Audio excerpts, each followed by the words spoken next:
And that's an end to an exciting movie for today on Dialing for Dollars. Be sure to join me again tomorrow at 4 o'clock. Good evening, I'm Nolan Johannes. Karen Harch has the day off. Tonight in the news, who does not have to boil drinking water anymore? Plus, Walter Mondale tries to sew up the Pennsylvania primary. I'm Mark Davis. Will some Bradford County voters be scared away from the polls? I'm Bob Reynolds. And Tom's sunny Election Day forecast, Joe Zone with the pitch that sent a player to the hospital. Newswatch 16 is next. Proud to serve northeastern and central Pennsylvania. This is WNEP 16, the news station. Now, Nolan Johannes, Karen Hart, pilot Jack Rulin in Skycam 16, Chief Meteorologist Tom Clark, and Joe Zone on sports. This is Newswatch 16. Good evening. The drinking water can come from the tap tonight for over 8,000 people in one section of Old Forge. The state DER says drinking water there is not contaminated with giardiasis anymore. The area of Old Forge, lifted from the boil advisory, includes all sections of the borough located north of the Lackawanna River. That includes most of Old Forge. Residents there have been receiving their water from uncontaminated Lake Scranton for over 60 days now, and it is considered safe to drink from now on. The Democratic presidential candidates crisscrossed the state today. On the eve of our primary election, Jesse Jackson appealed to voters to join his Rainbow Coalition, while Gary Hart and Walter Mondale claimed they are the candidates to bring jobs to Pennsylvania. Mondale started his blitz in the Wyoming Valley today, and we have these two reports. This last full day of campaigning before the Pennsylvania primary started early for Walter Mondale, arriving at the Leslie Fay Dress Factory just after 7 o'clock this morning. Mondale taking the time to shake a few hands and even help out a little. Okay, here we go. Nothing to it here. Peace for labor and all that, so need a man like that in there. My opinion, you know. The issue many of these workers had on their minds is foreign imports which have cut down the amount of work that's being done here. And I hope he could cut our imports a great deal so that we could have more work. We don't work steady with all the imports coming in. Did you address that to him when he talked to you? No, because he passed through quickly. It was enough to shake his hand. It was a big thrill. But the former vice president didn't address the issue until much later in the day. Foreign imports are swamping us, and that's got to change. This is the worst trade year in American history. With all of Mondale's heavy labor backing and union support from all across the country, this was a well-planned, well-calculated trip to this plant. As one worker was heard to say jokingly as Mondale went through the plant, they must have taken all the Ronald Reagan signs down. Mark Davis, Newswatch 16 with the Mondale campaign at Leslie Fay in Plains Township. Fiorucci in Scranton. Walter Mondale arrived at Courthouse Square in time for morning rush hour, and he wasted no time working the crowd. We need you tomorrow. From what could be seen, he would have no trouble getting them tomorrow. Why do you like him? Because he's for the poor and he's for the union and everybody concerned. In his speech before the largely pro-labor group, Mondale blasted President Reagan's economic policies. The fact is that Reaganomics is devastating Pennsylvania almost as much or more than any other state of the Union. As president, I'll put Pennsylvania back to work. Mr. Mondale then answered questions from the press concerning energy and water quality. But I understand here that parents are fearful that their children shouldn't be drinking the water. Well, that's exactly why you need a strong pro-environmental president. We need the coal, and we need to make certain that it's environmentally sound, and I have proposed a major national program, and I provided for the funding, which would do both. Then it was back into the crowd for more handshaking and conversation. When you become president, you're going to have me as your guest in the White House. That's a deal. You made that right? We'll give you the Lincoln bedroom. Right? After he finished pressing the flesh, Mondale was off to the airport. And so the Mondale campaign swing through northeastern Pennsylvania comes to a close. The next stop for the candidate, Erie County. Dan Fiorucci, Newswatch 16 at the Wilkes-Barre Scranton Airport. County voting officials are wrapping up their election preparations today. In Bradford County, they are ready to handle the votes and deal with a high-tech problem. Newswatch 16's Bob Reynolds took Skycam 16 to Towanda today for this report. The people of Bradford County are no different than you and me. They'll be voting in the primary election, but a two-year controversy over how some of them cast ballots is sizzling. Some voters will be picking their candidates by pushing a few buttons on a computer. If they're working, if they're enough of them, they're great. If they're not working, they just bog everything down, people walk away. We give away our election because people don't vote. I didn't vote when it wasn't working. It was about an hour and a half wait to vote during the last election, which I thought was a little too long. Bradford County officials say computer voting has left a bad taste in the mouths of some voters and fear they'll stay home rather than face the machines again. I hope the voters will stick with it and really get out the vote and get a big vote out this time. Paper ballots are on standby just in case the space-age voting machines act up again. But even if this election comes off without a hitch, it doesn't mean the problems are over. Initially, $150,000 of tax money was used to purchase the problem-plagued machines. Now officials here in Bradford County tell me if they can't get all the bugs ironed out, more tax dollars may have to be spent on a system that does work. Bob Reynolds, Newswatch 16, Bradford County. A vote fraud investigation in Luzerne County is over. That's what U.S. Attorney David Queen announced at the federal courthouse in Scranton today. Those words came today as workers returned the voting records to Luzerne County that had been subpoenaed. 30 people were indicted or convicted in that probe, including former Pittston Mayor Robert Loftus. David Queen called the investigation the most extensive and successful federal vote fraud probe in the U.S. He also asked voters and poll watchers to be on the lookout tomorrow on primary day. The opportunity of tomorrow's presidential primary to remind any poll watcher, election official, or voter who might even contemplate violating the law that we have in the past successfully and vigorously prosecuted and in many instances jailed people who thought that they could get away with it. Queen said that you can call irregularities into his U.S. Attorney's Office or the FBI. The Luzerne County vote probe was sparked 2 years ago after Newswatch 16's series of reports on irregularities in the Luzerne County community of Pittston. Newswatch 16 continues with the final part of our special series on nuclear energy, the risks of coal versus the atom.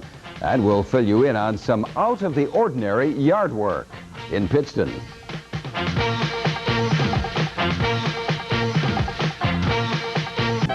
Bring the whole family to WNEP Spring Fair. State crews spent part of the day fixing a hole in the Luzerne County community of Pittston. The 15-foot deep subsidence opened up late last week on Mill Street following the heavy rains. Neighbors say that hole opened up years ago because of heavy rains in northeastern Pennsylvania. Tonight, the subsidence on Mill Street in Pittston has been filled in again. Some people think nuclear energy is too dangerous to be worthwhile. Others say it is fossil fuels that are polluting and dangerous. Tonight, in the last of his 5-part series, Splitting the Atom, Is It Worth the Risk? Dan Fiorucci weighs the relative risks of coal plants versus nuclear. It was a faulty pressure relief valve, or PORV, that caused the 3 Mile Island accident. It let 32,000 gallons of precious cooling water escape from the nuclear reactor, uncovering the core and causing it to overheat and partially disintegrate. Nobody in the control room of the plant knew about the leak because of a faulty indicator light on a control room panel. A light that failed to show the PORV was open and leaking water for 2 hours straight. How many times before 3 Mile Island had PORV stuck open at your reactors? 9 times, I believe. In this docudrama, public television recreates some of the hearings surrounding the leaky pressure relief valve and the failure to warn operators about it. 9 times. Out of how many openings? About 150. 9 times, 6% of all openings. It stuck open once every 17 times it was supposed to work. Wouldn't you say that that PORV has a significant problem? You can't expect valves like that to operate 100%. What's different about the PORV indicator here? Well, the PORV in the past was a demand signal only. Now that TMI wants to restart the undamaged Unit 1 of its reactor, it's attended to its PORV problems. New, more reliable PORV indicators have been installed here in its Unit 1 control room. So if that PORV ever gets stuck open again, you'll know about it. Well, we'll know about it for sure. In addition, $95 million worth of modifications have been made on the Unit 1 reactor to make it safer. The NRC will decide in June whether to let Unit 1 of TMI restart. But what about the state of nuclear safety in general? The NRC has ordered changes that add up to $100 million per plant for every nuclear facility in the country since TMI. Those changes are intended to make the chances of a catastrophic meltdown as low as 1 in 10,000. But some scientists insist that isn't safe enough. If you look at one chance in 10,000 reactor years of operation, that appears to make it seem as if we will never see a nuclear accident. But that hides the fact that we have 72 reactors. In other words, every year we would have approximately a 1% chance of a meltdown. In 10 years, we would have roughly a 10% chance of a meltdown. And by the year 2000, we would have a 20% chance of a nuclear accident. Indeed, if a catastrophic meltdown ever did take place, it could spew tons of radioactive debris into the environment. And it could kill as many as 5,000 people. But according to an article in Scientific American, right now coal-fired plants are killing thousands of people each year with suffocating pollution. In the end, the risks from nuclear energy may prove to be less than the risks imposed by some fossil fuels. Coal plants kill perhaps 10,000 people a year, more than are killed from nuclear power stations. So it is a very heavy choice this country must make, whether it should go into coal. The critics of nuclear power on the extreme want to see it die. The industry people say it's the greatest thing since ice cream. I think the public interest lies in between, in a better nuclear product, not because nuclear power is anything great in and of itself, but because it will displace alternatives that are worse. Dan Fiorucci, Newswatch 16, 3 Mile Island. And weather time is next. Chief Meteorologist Tom Clark with us right now. How's it out there, Tom? Beautiful. Great. Beautiful. By the way, I like your tie. Thank you. Very nice. When we come back, I'll have the Election Day weather. Stay tuned, folks.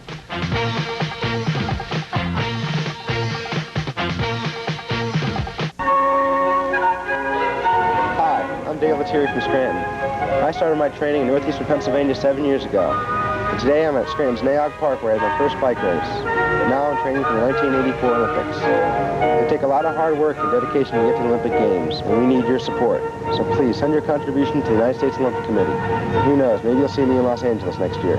A public service of WNEP TV 16. All right, weather time. Out to Tom in the backyard. Tom? Okay, Nolan, thank you. Terrific news both for the voters and the candidates tomorrow. The weather looks delightful. In fact, my rain gauge may have a few cobwebs in it by the end of this week. We'll talk about that in just a moment. Let's check the readings outside now. We just have a blue sky overhead. Beautiful evening, 54 degrees now. The humidity is 24%. Man, this air is dry. The wind north at 9, and the barometer is falling at 30.2 inches. The range in temperature, 58. That felt pretty good this afternoon. The normal high for this date is 55. The low this morning, 30. Records 78 and 20, set back in 1977. A shot there of the Susquehanna River receding as it looked from Skycam 16 this afternoon. Now, the Newswatch 16 color satellite picture taken from 22,000 miles in space. That's much higher than the shuttle, which is at about 300 miles orbiting around the Earth. But take a look in Southern California. In more ways than one, the stars will be out tonight. Clear skies right through the evening hours in Los Angeles, and when Jack Nicholson steps outside of his limousine tonight, it'll be about 63 degrees heading inside to the Dorothy Chandler Pavilion. Now take a look at this storm system here. Up to 9 inches of snow will fall tonight in the Rocky Mountains from a storm system out that way. But it was plenty hot to the south. 95 in Alice, Texas was the hottest temperature in the nation today. A lot of heavy rain over Florida. Look at these thunderstorms here. In the past 2 hours, since 4 o'clock, West Palm Beach has had 1.5 inches of rain. A tornado touched down 15 miles south of West Palm Beach this afternoon. But here we have the clear skies up over the northeast. As a matter of fact, there's a storm system out to the east off New England that is serving as a block in the atmosphere, preventing storms from reaching Pennsylvania the next 3 and 4 days and keeping our weather dry right through Thursday as I see it now. A little bit of moisture may begin to come down southward behind that storm system on Wednesday.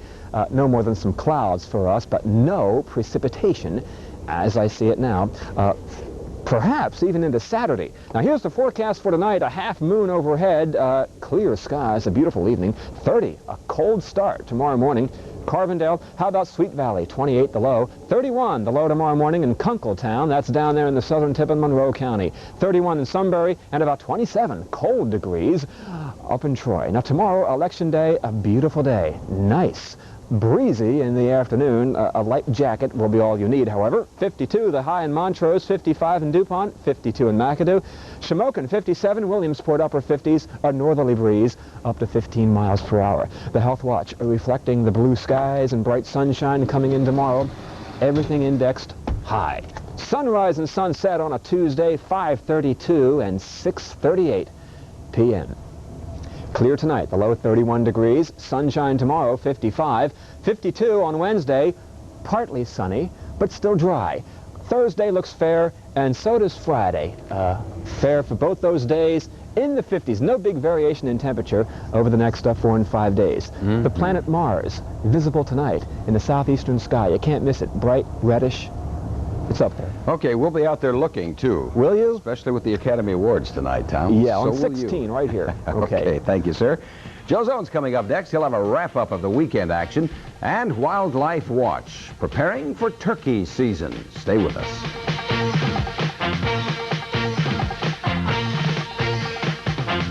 The Community Concert Association of Scranton announces their 57th anniversary. Members will see some of the outstanding artists of the New York Metropolitan Opera, including the Metropolitan Opera Ballet, Kathleen Battle, the outstanding young soprano, a most exciting new voice at the Metro, the Canterbury Trio, and the Bucharest Philharmonic of Romania, among others. All concerts will be at the Masonic Temple at 8 p.m. Join the Community Concert Association of Scranton. Ask about our new family membership. Call 342-4137. You and I, you've played baseball, right? I've played baseball. Right. Your biggest fear now, other than the horse and buggy ride to the stadium, what was your biggest fear as a kid? Biggest fear as a kid playing baseball? Joe Zone, it was early enough so that we didn't wear helmets in those days like they do in Little League, and it was getting hit by a ball. I tell you what, the biggest fear of any baseball player on any level, now I'm talking Little League right up to the pros, it's getting hit in the head by a pitch ball.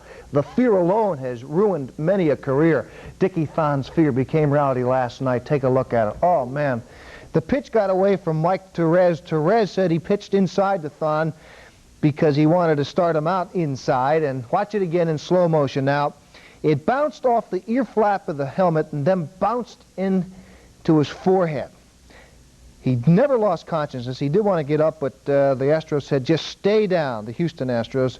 And he did stay down. He was carried off the field by a stretcher. Now, the left eye is just so swollen right now. Thon is having problems seeing. They do expect his vision to improve as the swelling goes down, and doctors do not think that they're going to have to operate, and that at least is good news. Well, Pascual Perez was released today from a prison in Santiago. The Atlanta Braves pitcher had been held there since January 9th on a cocaine possession conviction. He was found guilty, though, on a lesser charge, but the local DA appealed. That appeal was not upheld today, so Perez is on his way back to Atlanta. His fate as far as pitching with the Braves is concerned is in the commissioner's hands. Thon and Perez, the lowlights of baseball's weekend. The highlight was the pitching performance of Detroit's Jack Morris. Morris made his second appearance of the '84 season, and he made it in a way few baseball fans will ever forget. He no-hit the Chicago White Sox as the Tigers won their first 5 of the season. The Phillies haven't fared nearly so well. Saturday they beat the Reds 9-1, but yesterday they let Steve Carlton's 6-1 lead get away and lost an 11-8-7. The Yanks lost to the Rangers on Saturday when rain shortened the game, but came back yesterday to win in 13 innings, 4-3. In the local regional hoop shoot competition at King's College, David Sickler of Sayre and Randy Marchetti of Hazleton were regional winners. They'll go to Indianapolis now for the finals. The big boys were putting the wraps on the final week of the NBA season. The 76ers, with Julius Erving shot in the final seconds, beat the New York Knicks. The National Hockey League playoff round saw the Islanders and the Rangers go to 5 games when the Islanders scored 4 times last night in the final period to get a 4-1 win. The Flyers were eliminated by Washington in 3 straight. At the drug-free powerlifting competition at Hanover, Joe Kane of Wilkes-Barre lifted his way to a title And in the United States Football League yesterday, the New Jersey Generals used 3 Bryan-side touchdown passes to beat the Memphis Showboats 35-10. The Philadelphia Stars scored 16 points in the second half to come from behind and beat Arizona 22-21. And New Orleans knocked off Pittsburgh 27-24. And that's a look at some of the big events that happened this weekend in sports. Those of you getting ready for the upcoming spring gobbler season might want to set aside next Saturday, of course after your trout fishing day, to better acquaint you with the proper calling methods, okay? Hunting ethics, proper equipment, the future of turkey management. The Game Commission will host a wild turkey seminar Saturday all day at the Holiday Inn across from the mall in Wilkes-Barre. Harry Boyer, Eastern U.S. Open calling champ, will be one of the demonstrators. The session is open to the public, and you know what? It's free. And of course, trout season begins Saturday morning, and starting tomorrow, we'll be looking at the upcoming season, tips, ideas, and facts about the local area. That's all of it. Give tonight your best shot. I'll see you at 11 o'clock, and you golfers, stay tuned. We're going to be talking about what the golf season looks like at some of the courses. Uh-oh, we're getting that itch to get out there, right? You aren't kidding. Have you played yet this year? No, I haven't. I've only looked at the clubs. All right, that's a surprise for Joe Sohn, believe me. All right, stay with us. Thanks, Joe. We will be leaving you tonight with a little celebration of today's glorious weather. We'll throw some sunshine your way as Newswatch 16 continues.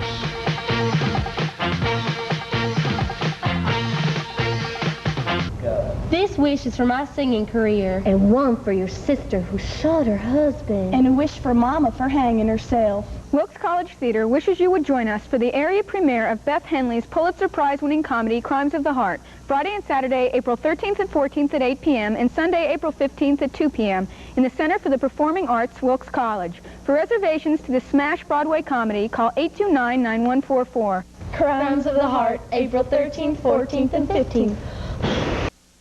Well, of course, this is your Academy Awards station, and we're telling you right now, be sure to join us tonight on the update right after the Oscars, when we'll be telling you, we're working on this story right now, about some concerns over a hazard that could be right around your corner. We'll have that for you on the update right after the Oscar presentations.